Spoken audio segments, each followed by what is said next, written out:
ए B O blood group antigen, ये red blood cells के ऊपर सरफेस मार्कर्स होते हैं। ये सिर्फ और सिर्फ रेड ब्लड सेल्स के सरफेस पर ही एक्सप्रेस्ड होते हैं। ए बी ओ एंटीजन्स जो होते हैं वो कार्बोहाइड्रेट्स के बने होते हैं। ए बी ओ एंटीजन्स जो हैं कार्बोहाइड्रेट्स के बने होते हैं। सेल और सेल के ऊपर जो ये लिपिड बाइलेयर प्रेजेंट होती है, इस लिपिड बाइलेयर में यहाँ पर जो लिपिड और प्रोटीन प्रेजेंट होते हैं उसके साथ ये जुड़े हुए होते हैं।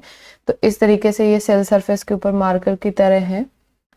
रेड ब्लड सेल की ये लिपिड बाइलेयर है। लिपिड बाइलेयर में ये सिरामाइड पाया जाता है। सिरामाइड के ऊपर इस तरीके से ये वाला स्ट्रक्चर लगा होता है जिसको हम एच एंटीजन कहते हैं। एबीओ ग्रुप में सारी रेड ब्लड सेल के ऊपर कॉमन एंटीजन पाया जाता है जिसको एच एंटीजन कहते हैं।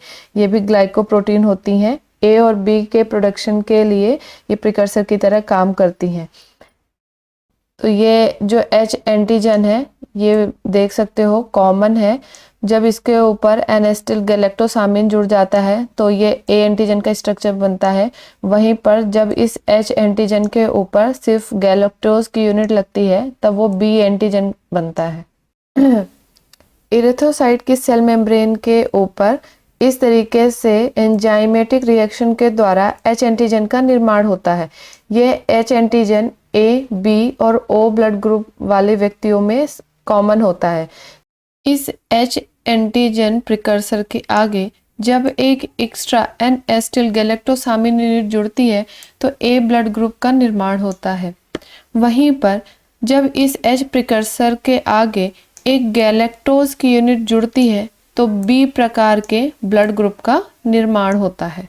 अगर किन्हीं व्यक्ति में सिर्फ और सिर्फ ये एच एंटीजन वाला पोर्शन रह जाता है तो ओ ब्लड ग्रुप का निर्माण होता है।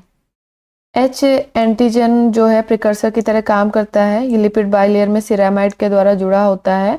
इसके अंदर ग्लूकोज, गैलेक्टोज, एनेस्टिल गैलेक्टोसामिन, गैलेक्टोज और फ्यूकोज यूनिट जुड़ी हुई होती हैं। ये सारे मिल करके एच एंटीजन का निर्माण करते हैं।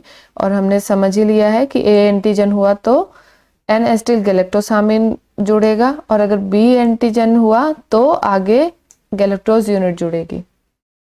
Thank you.